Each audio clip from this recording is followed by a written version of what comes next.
Cuando estábamos en la cárcel, llegó un oficial de la Guardia Nacional lleno de alegría a decirnos que Carlos Fonseca había muerto. Nosotros le respondimos: Carlos Fonseca es de los muertos que nunca mueren.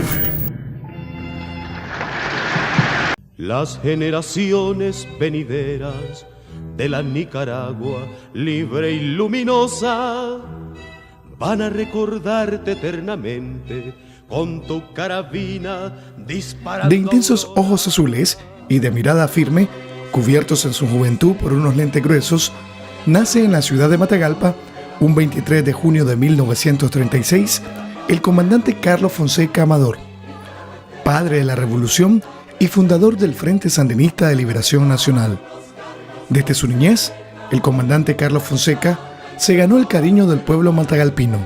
Carlos Fonseca para nosotros es la guía, es el espíritu, es quien nosotros debemos guiar, es la expresión de la redención, como lo decía ahora, como nuestros héroes de Batahola, como nuestros héroes de todos lados.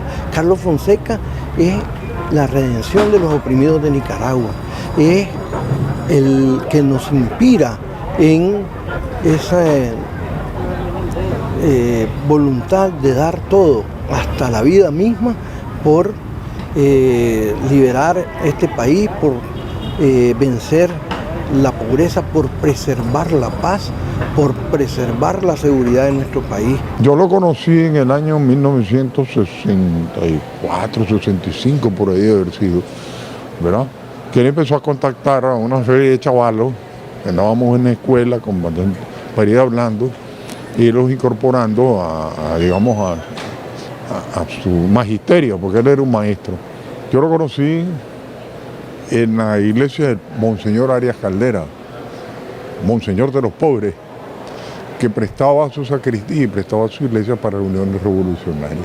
El comandante Carlos Fonseca heredó los ideales del general Augusto C. Sandino y se inspiró en Darío y Rigoberto López Pérez, este último ajusticiador de uno de los miembros de la dinastía de los Somoza. Creo que uno de los grandes méritos de Carlos Fonseca no solo haber fundado el Frente Sandinista de Liberación Nacional, sino encontrar las claves de la revolución nicaragüense. Junto al comandante Tomás Borges Martínez, Carlos Fonseca Amador estudia a muchos pensadores socialistas, entre ellos Karl Marx.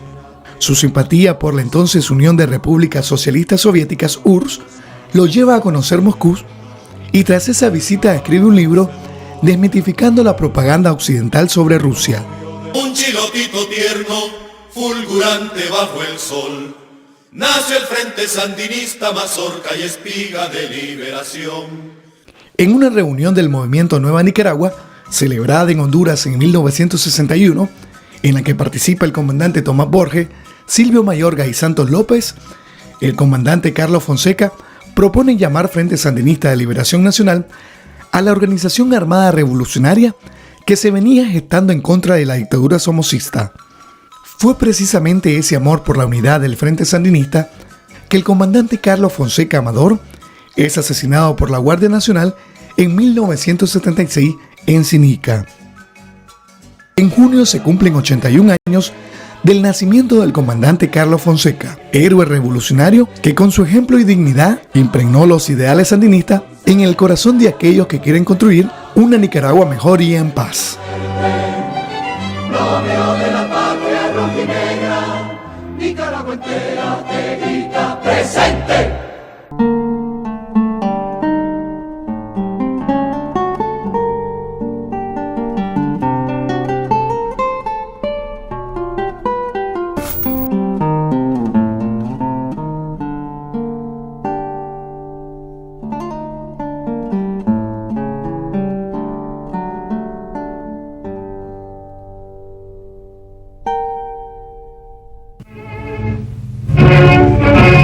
Con Somoza Forever.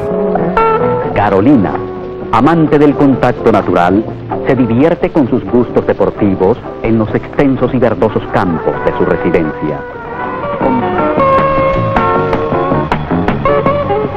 Los padres de los novios, general Anastasio Somoza de Baile y don Alfredo Urcullo, alternan un instante con la feliz pareja después del formal compromiso. Los novios fueron objeto de congratulación.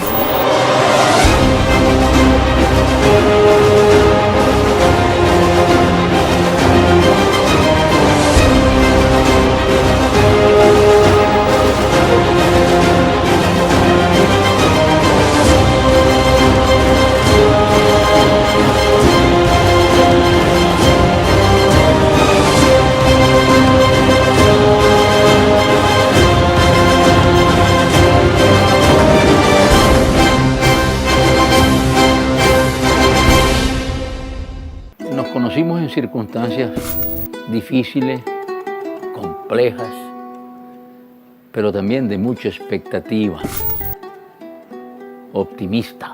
Ya estábamos en el sitio del Chaparral. Yo me había integrado muchísimo antes, desde La Habana. Chaparral es producto directo del triunfo de la Revolución Cubana. Cuando la Revolución Cubana triunfa, el propio triunfo de la Revolución Cubana funciona como una convocatoria general, abierta a todos los exiliados de todas partes, pero principalmente de América Latina y el Caribe, pero fundamentalmente de Nicaragua. Cuando yo llego, ya había un núcleo muy importante que se había, digamos, consolidado como movimiento, pero muy disperso en cuanto a ideología, muy heterodoxo. Finalmente el Che toma una decisión radical. No se puede hacer revolución con ese conglomerado tan heterogéneo ideológicamente hablando. Hace una depuración ideológica y ahí apoya. Y ese apoyo es amplio en todo sentido. Un combate de 2 horas y pico. Nosotros en absoluta desventaja. No teníamos ninguna posibilidad ni siquiera de escapar, porque por un lado estaba la falda de la montaña donde estaba el ejército hondureño, del otro lado había un farallón y a otros lados la entrada y la salida del...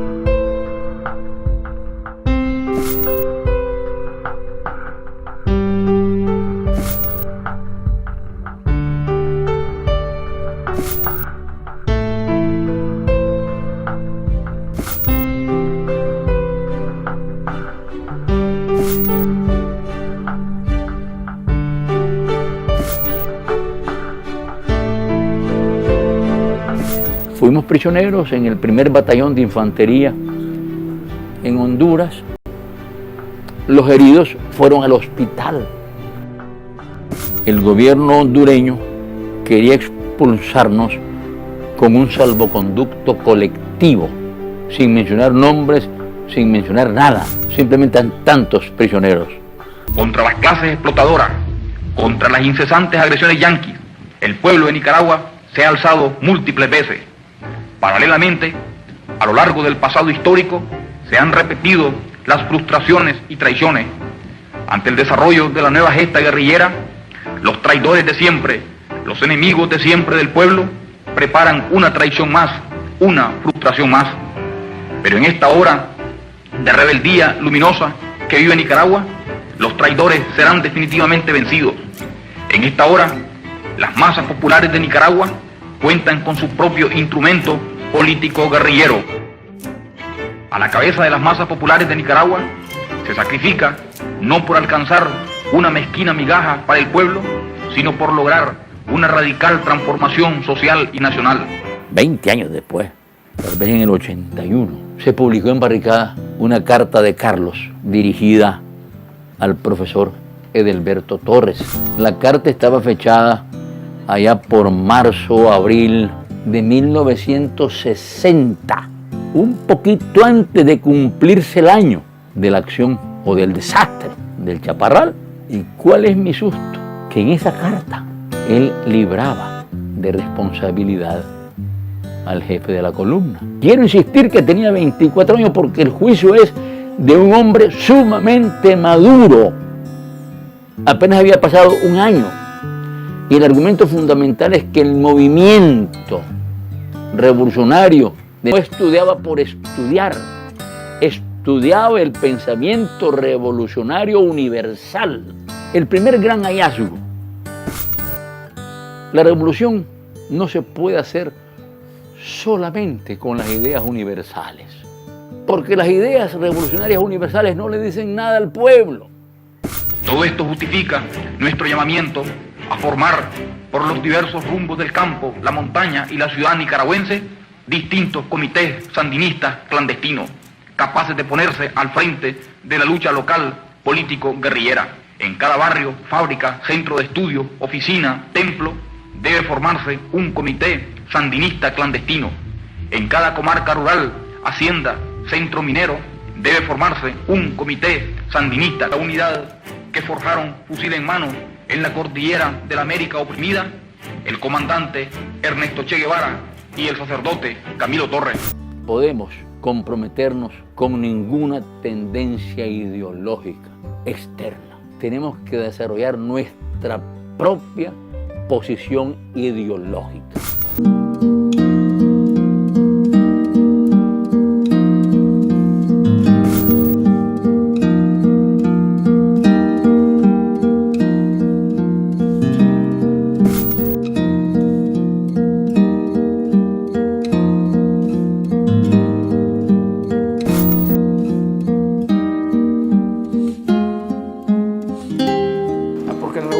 Se tiene que enfrentar a las ideas predominantes que son promovidas por los poderosos del mundo, por el imperialismo norteamericano.